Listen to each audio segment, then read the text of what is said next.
Alright, hello YouTube land, my name is Bob5699. Welcome back to Doki Exit Music Redux. Now we're picking off where we left off in the last episode. I'm recording this the same day I did part 3. And so they're picking off where we left off in the last episode. We picked off the last episode we saved Natsuki from Abusa's dad, and now she's staying at our place. So we'll continue where we left go. Oh.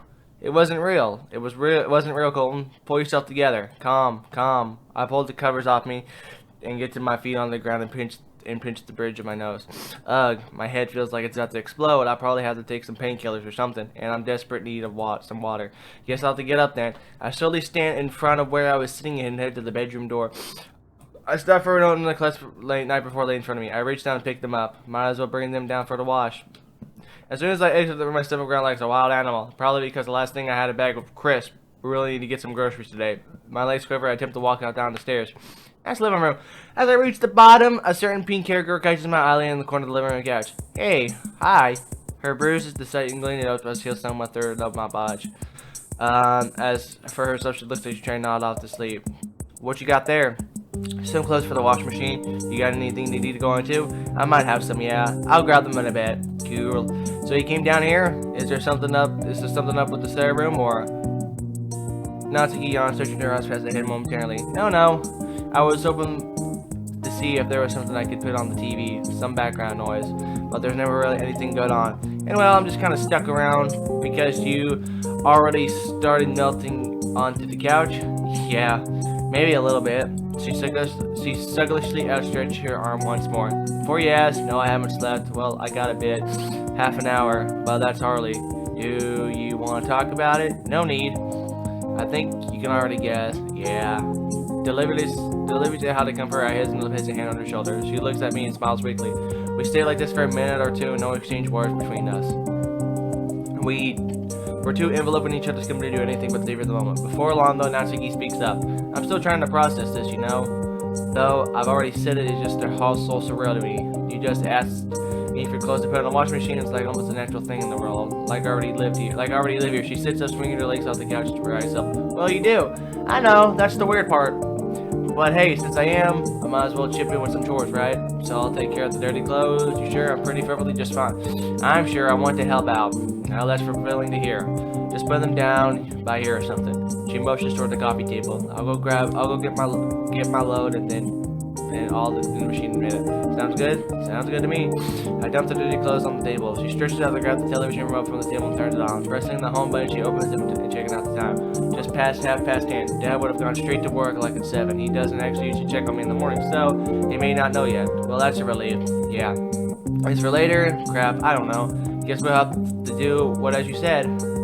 Just wait it out. Yeah. So maybe we should oh, hello. What the fuck, Sayori? Hello. Oh my gosh, Natsuki. What the heck happened to you? Uh-oh, what are you doing here? Sorry, please calm down. It's a long story. Natsuki looks toward me for guidance with Sayori's fixed later. I can't tell what she's thinking. Bullshit excuse or tell the truth. Before I get the chance to respond, Natsuki seemingly makes up her mind silently. Okay, Sayori, so you can tell absolutely no one about this. No, not Monica or Yuri or your parents or anyone else. Please? Okay. It's my dad.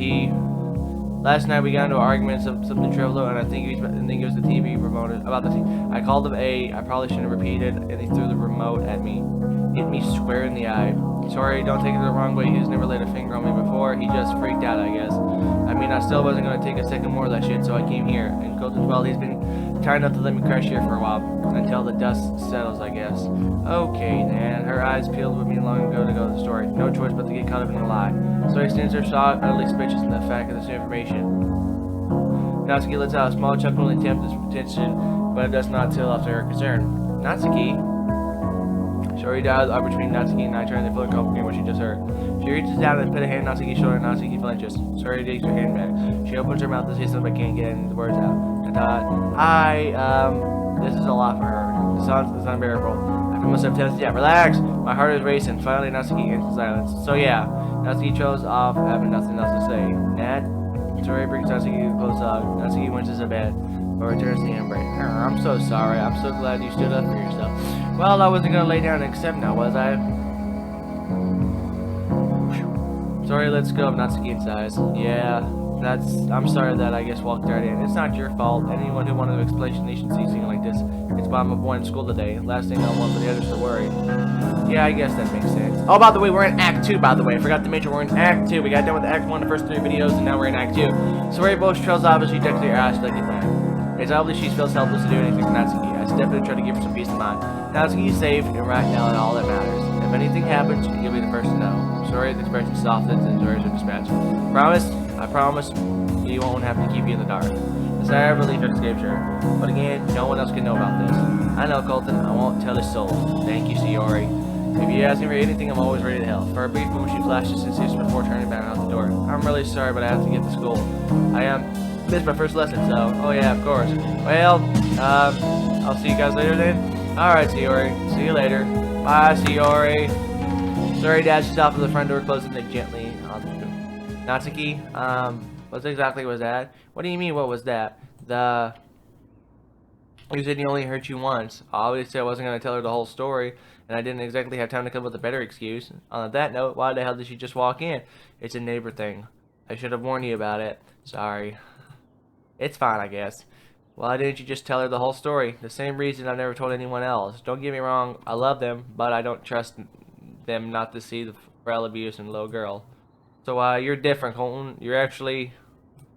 Never mind. An awkward silence falls between us. Neither of us know how to continue the conversation. Natsuki, after her gaze, taking a seat back to the couch. Unsure what to do with myself, I consider sitting myself down next to her.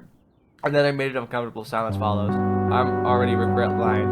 You did what you thought was right. I'm sure Sarah would understand. Out of anyone, I think she'd be at least a little how it feels. Having a secret that you can't tell anyone about it, no matter what much it hurts you. I guess. You know she won't tell anyone. You sure she won't tell anyone? Well, we'll be friends ever since we're little kids. You know how she can be hard as she can be sometimes, but I think she's smarter than she lets on. Safe to say. I trust her with my life. Yeah, with how much she talked to you about the club, I figured you already know each other for a while. I mean, she does live just next door. That's how we first met when I moved in. Oh yeah, she mentioned that once. I chuckled a bit, shaking my head. Should have known.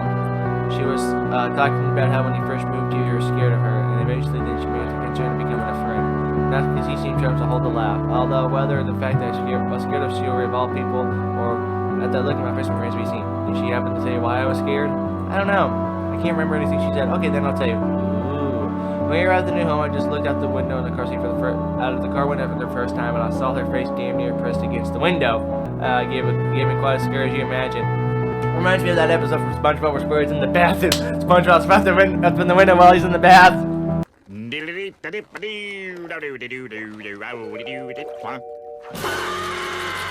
Hi, Squidward! I like to give gay parents a good shock as well, but afterwards I spent days not going outside because I knew she was waiting for me. I don't think of a single day that I went in Paradigm where she didn't try to visit. It definitely didn't help, but she lived so close. So yeah, she's pretty much been held me hostage to becoming her friend. I guess nothing's really changed there after all. I guess so. That must have been a nightmare. I covered my face and I tried to hide the embarrassment. Tell me about it. Oh, and there was also the time she tricked me into getting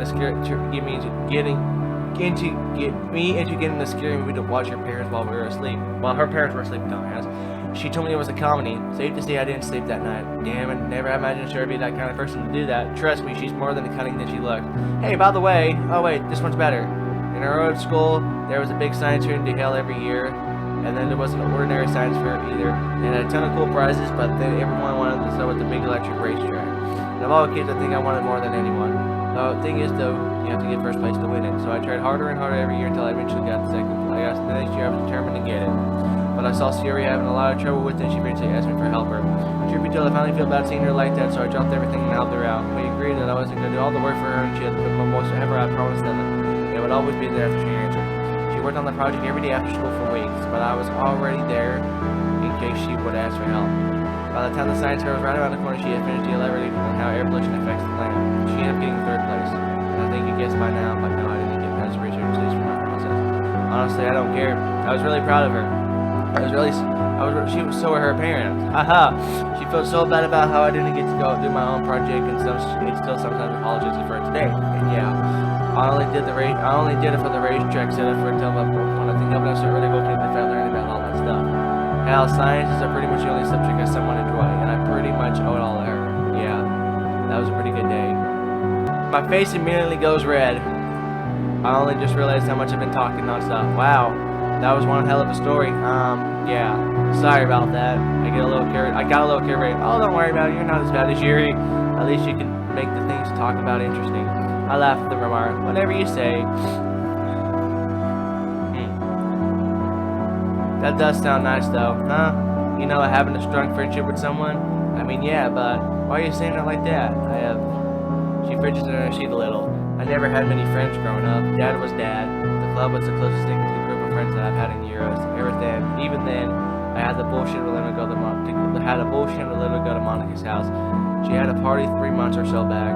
Said it was some club assignment. Looking back, I'm surprised he bought it. I just want a friend, you know. I put my arm around it. But in a way, you're my best friend.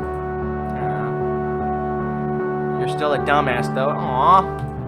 Hey, Natsuki smirks and giggles. Toss me the remote. Hopefully there's something watchable on. I take it you're not hungry? She shakes her head. I'm good for now. I'll help you cook a nice dinner though. How's that? Natsuki turns on the TV and starts flipping through the channels. Fine by me. My cooking's not the greatest. Nor my bacon. Remember those cupcakes? God, yeah. You definitely need the practice. But if you still got plenty of it, we'll just need to ingredient. Natsuki stops her gaze at the TV screen. Her eyes suddenly light up. Oh wow. I haven't seen this in years, huh? I glanced at the TV to see what caught her attention. Vibrant colors flash through the large tank fields from 2D to letting glances around from the both sides. I like the mushy love song. What, the movie? Yeah. I used to love it to death as a kid. I watched it all the time. You know, you know what's funny? The thing is, that still surprises me. When I was younger, I was so obsessed with this movie called Throw Mama from the Train. It had Billy Crystal, Danny DeVito, and it had the fucking mom, the mom from the Goonies. And I watched that movie non-stop for whatever reason. I don't even know why I like that fucking movie so much. I had to go back and watch it a while back and say, what is in this movie that I like so damn much? I don't even know. I don't know. I like that movie so much as a kid. Who's this? This is Cousin Patty. He's going to be staying with us for a while. Isn't that nice? You don't have a cousin Patty. You lied to me. Like I must have seen it at least twice a week. Turning back to the TV, we watched it as the screen drags out for a minute. Endless jump cuts, panty just switch focus on a team in the fish shorts from the back of the fish tank. This tries him out, but I can't hear the ground. Hey, don't get me that. It might be a little. Oh, I forgot what it said. What'd she say? It might be a cheesy. I bet you like some goofy over-top things yourself. Shall we go through your anime collection? That's not... Okay, fair point. Come on, give it a chance. Alright. Might as well. I take a seat beside her on the couch. Aw. See? I told you. As the closing credits plays, I get up on the couch and stretch. Peering over the nearest clock and notice that it was a little 2 hours had passed. Wow, we've been really watching this crap for that long? Oh, shut up, you were enjoying it. I could see it in her eyes. Oh, seems like you were the one more just looking my way that you love so much. Embarrassed, that's the gives a light red. I didn't mean it that way. I was just gauging your reaction to the film. God. I completely believe you. Whatever, my point stands. You liked it. Okay, I may have underestimated it. It's not the cat's personality, but it's still probably one of the cheesiest things I've ever seen. I mean, the acting was so hammy, it was so hard to take the part seriously. But then what makes it so fun? Yeah, okay, it's a tragedy at heart. But over the top, acting was separate from the campy scenes from the wild tragic ones. Like the house party, I had no idea they was going to throw out one of the most scenes. It felt so disconnected from the rest of the film. Well, I couldn't tell you half of the scenes, even me, but they still mean something, you know? I didn't want to take it that way from you. It's not for me, I guess. Yeah, I guess not. We both fall silent for a moment, not sure where to go from here. Trying to look at something and it distracted the attention to my eyes to the kitchen floor. Hey, do you feel hungry yet? I'm sure I do. Actually, yeah. Bacon sandwiches sound good? Ooh, that does sound good. I had when I was editing my last video, I was making a 2 ham salami cheese sandwiches. I had 1 slice of American cheese and 1 pair of Colby Jack cheese. So good. I ate it. Sounds good. I nod, heading into the kitchen. I turned towards the refrigerator, yank it open. However, there's no bacon inside. In fact, there's hardly anything in here. Crap. Thinking about it, we are low. We nearly on nearly everything at the moment, which absolutely makes the perfect time to go get groceries. Hey, Natsuki. She makes her way into the kitchen. What's up? There's no bacon in here. In fact, we're running low on pretty groceries in general. I got some bread, maybe a few slices of turkey or something. Unless you want some oats. Natsuki face twists in disgust. Gross. No, oatmeal, gross. Thought so. Means that we're gonna have to head to the store sometime this afternoon. In fact, I should probably just get it out of the way now. You wanna come with me? Natsuki gestured to her face. Oh, right. Sorry. So you'll be fine here? Yep. Promise I won't burn down the place. Good girl. Unless you wouldn't have any sunglasses, would you? Sounds stupid, but you should know the trick. I don't think so. Maybe. Well, I wouldn't mind coming with if I can cover up my eye. I can go take a look. I know where I can find some sunglasses. Actually, give me a minute. I ran upstairs to the spare room. Goddamn, it's a lot. I head over to the cupboard opposite the couch. My eyes started around looking for sunglasses. Could finally be a few bucks top of the cupboard. Taking off the lid, I scroll through the junk box. Old action figures with stiff joints, broken TV, video game cartridges before my time. Finally, at the bottom of the box, what I was looking for. So always old sunglasses. You must have left these here years ago. They're a little flashy. It's worth a shot though. And I make my way back to Natsuki's waiting for me at the bottom of the stairs. Any luck? Actually, yeah. Something tells me that you're not that's not your style though. Oh, they can't be that bad. I hand them over to her. Yep. Are you kidding? You're kidding. Come on, just try them on. Fine. What do they look like? I want to see. Natsuki lets out before putting on the sunglasses. Oh, that's not too bad. I try to keep a straight face, but can't help a little bit of a chuckle. Yeah, there's no way in hell I'm wearing these. But they're so cute. Oh, shut up. Hey, at least they do the job. I don't care. It's not worth going to look like some Sony's rock star. She tosses the sunglasses aside, thankfully landing on the couch. Hey, watch it. Those shades aren't mine. Whose are they? Oh, they're yours. They're from years ago, though. Right, now you mention, I definitely get the impression. So I take it you're not coming with? Yeah, I'll pass. Damn! Hey, I'll keep your seat warm. I'll let it out a chuckle. Anything you want? Well, since you asked, I do have sweet tooth. Maybe some chocolate? Don't sweat if you can't, though. Gotcha. So, hang on. Let's see where it's up, square, and get roll. Hey, Colton, you got any marker? Yeah, sure. I look around the dining table with a marker across the room. Oh, great. I never finished that poem from the club, but given the events from last night, I can hardly blame her for forgetting. Regardless, I grabbed the marker, tossed the paper in the trash, and handed it to Natsuki. Marker in her hand, she scribbles with weak tissue with some paper having one major tear. Somehow, she hands it over to me. I fold stuffing it into my back pocket. Now you won't forget.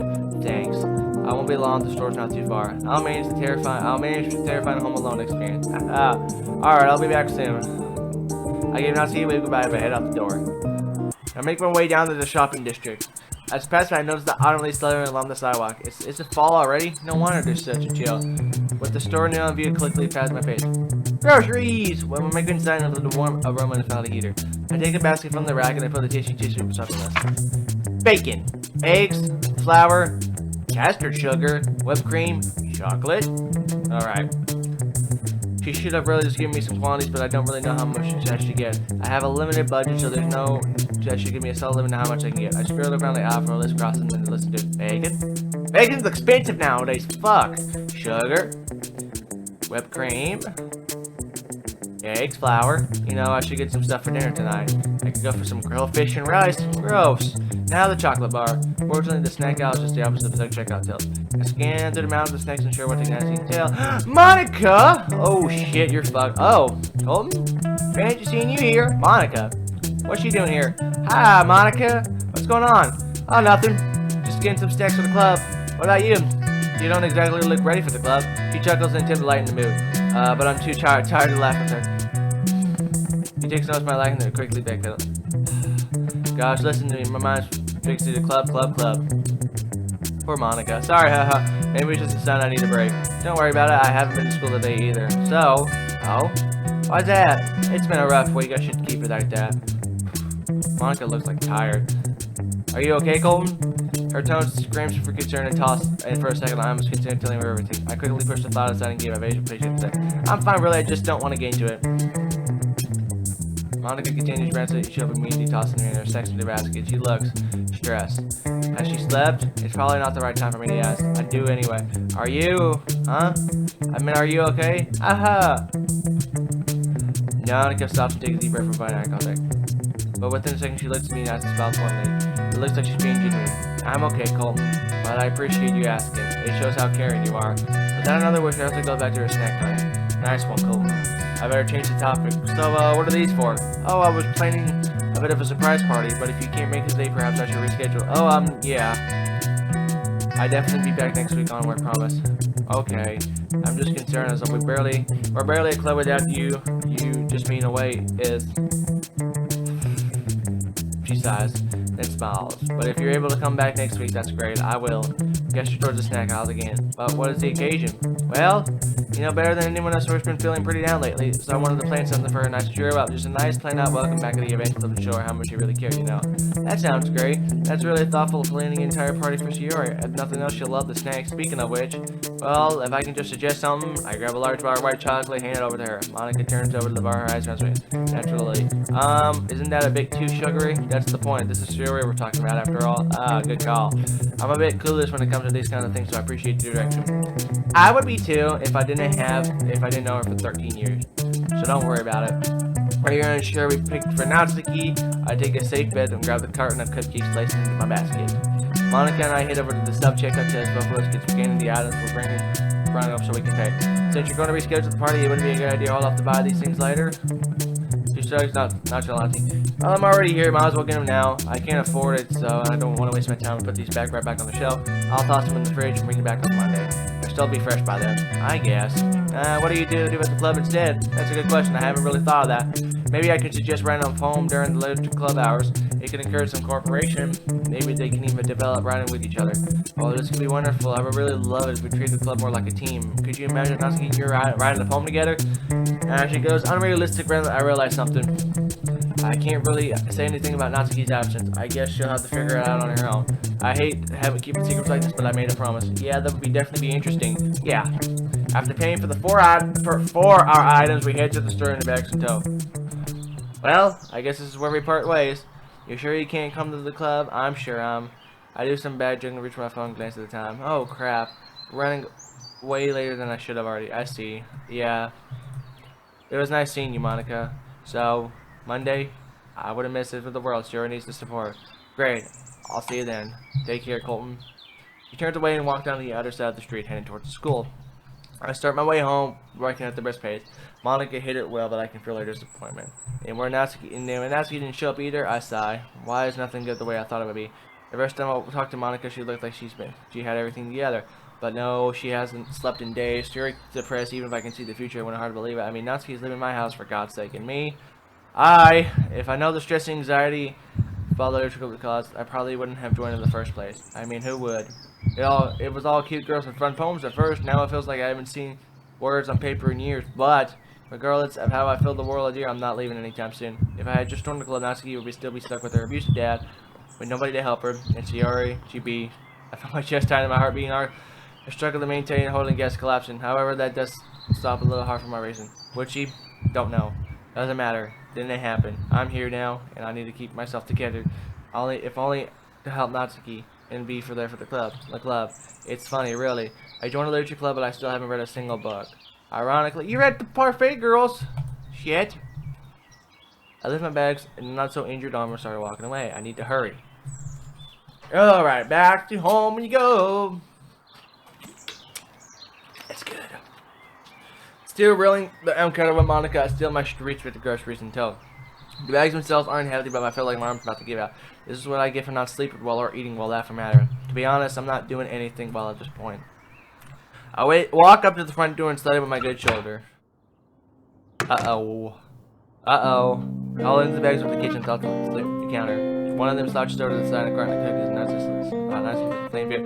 Ultimately, Natsuki and arm reaches for the meal section plate. Oh, okay. Yoink! I was planning to make some actual food first, you know. A little appetizer wouldn't hurt. She shrugs her shoulders. Well, I didn't know what kind of chocolate at first, so I got some cupcakes instead. Hey, I'll take anything at this point. Thanks, no worries, Natsuki. If you really want to know, though, white chocolate rules all over. Duly noted. Well, if you didn't mind me, I'm gonna cook some dinner. Hey, wait, I'll come and help. No, stay put, I'll handle it. You sure about that? Just because I can bake doesn't mean I can't cook. What's the difference? I mean, I'm pretty screwed if I didn't know I'm living alone on all. Fair enough, just don't burn down the house, okay? I did just move in after all. Har, very funny, but smells the smoke, you know what it is. I grabbed the apron, slung over the slip door handle, and tied it around my waist. Professional. This is amazing. I wish I had my phone with this, because this is art. Hey, either way, either I word or you do. Well, yeah, at least I can pull it off. Sure. Well, I'm gonna go find us something fun to watch. You work your magic, okay? Natsuki chuckles as she heads up to the living room. Alright, cooking skills, don't fail me now. Well, it's not the worst thing I ever made. but it's not my proudest meal. I hope it's servable. I take the plate and eat chamberlain from the room. Natsuki, half her in the nose, rushes up and snatches her plate before returning to her seat. I join the rest, my mommy on my lap. She picks up a fork and knife and gets ready to eat. I start digging my own plate. It's nothing exactly the best meal eating, but it works. I take a glance and scares at how she's liking it. She's tearing up though at the Olympic plate, and I don't know what to expect. I guess it's edible more than enough for me. Nat, take a breath. Take a breather, jeez. This is some good grub. I might have just underestimated your cushion. She continues eating as she speaks. I didn't catch any of that. She pauses for a second before following through. What I was trying to say is, this is pretty good. It's not my best, but I appreciate it. This isn't your best? I can whip up some mean instant noodles, and suddenly I have no regrets coming here. Regrets? So it was just a joke, Cole. I should have been more too worked about it. That's a relief. Oh, by the way, probably you best need to come to the store with me. Yeah, how come? I ran into Monica. She was stocking up snacks for a surprise party for Siori. It was supposed to be today, but I told her it wasn't going to be a no-show, so she moved it to Monday. Natsuki stops eating at the moment. Huh? Something about that rubs me the wrong way. Yeah. Listen, I don't know Siori as well as you, but just look, imagine if everyone knew about my situation and they decided to throw me a surprise party for telling me everything will be okay when they really didn't know jack shit about what I'm going through. Honestly, I'd be kind of pissed. It just seems really patronizing to me, but I don't know. I'm not sure. Maybe she would like it. I haven't had enough of that like that. Just my 2 cents. Maybe you could bring it up with Monica. I don't know. Monica seems kind of out of it today. She's stressed about that for sure. After all, the stuff with Shiori, the festival falling apart, people missing the club. She might just need some time to go right, you know. And like you said, Shiori's not like you. Maybe she will appreciate it. We can only hope. Yeah. I would demolish your meals. Natsuki plates her plate off the lap with the coffee table. Meanwhile, I'm halfway done. So, yeah. Are you gonna finish that? Actually, yes, I am. If you're still hungry, we got that chocolate in the kitchen. Nah, I'm just messing with you. Thanks for reminding me about the Chalky, though. Chalky! What are you, fucking Baby Yoda? I get that soon enough. I'll get that soon enough. Natsuki sent the grab her dish and ran to the kitchen with it. I call out to her. Hey, Nat. Yeah? You know, Monica still wants us to write our poems. So we should sit down and do it at some point. I'll do you one better. She appears the doorway empty-handed. How about we write poems separately, then we save it from the club? That could be exciting. Plus, it means you don't get to read all the trash drafts of it. But that's the fun part. Sure it is. Did Monica specifically theme? She did, but she didn't really rely on anyone cooperating. And since we weren't there, we're go quiet for a moment, plain story. Before long, though, I break the silence. Honestly, I might as well just try to start mine now. You do that. I think I'm gonna hit the hay. Thanks for dinner, Colton. It was pretty good as far as I was expecting it from you. Finishing my food, I placed it down nearby coffee table. Well, if you're going to live in my house, it's not like I'm gonna leave you unfed. I stand up, gearing down to wrap my poem. Out of nowhere, I feel Natsuki saying, hi. Return the fairy gesture. After a few seconds, she slowly pulls herself away. Good night, Colton. Good night, Nat. She climbs the stairs, leaving my ass last night. I wondered what that was about. Anyway, I should probably get to the poem before I call it a night. I start handing out myself upstairs. As I reach the hall, I catch one glimpse and not closing the door in the spare room. In the room of my bedroom, I take a seat at my desk, pick up the pen, and tap it on my lost my thoughts. Is that it? Saturday, September 30th. Alright, so I'm going to end the video here. I don't know if I'm going to do one more part. Hang on, alarm, shut up. Gonna stay. Hope you guys enjoyed the video. If you did, shut the fuck up. Skip that. God damn it. Hope you guys enjoyed the video. If you did, make sure to give it a thumbs up, comment, subscribe, be sure to check my social media down below. As always, thank you guys a lot for watching. I'll see you all in a future video. Take it easy.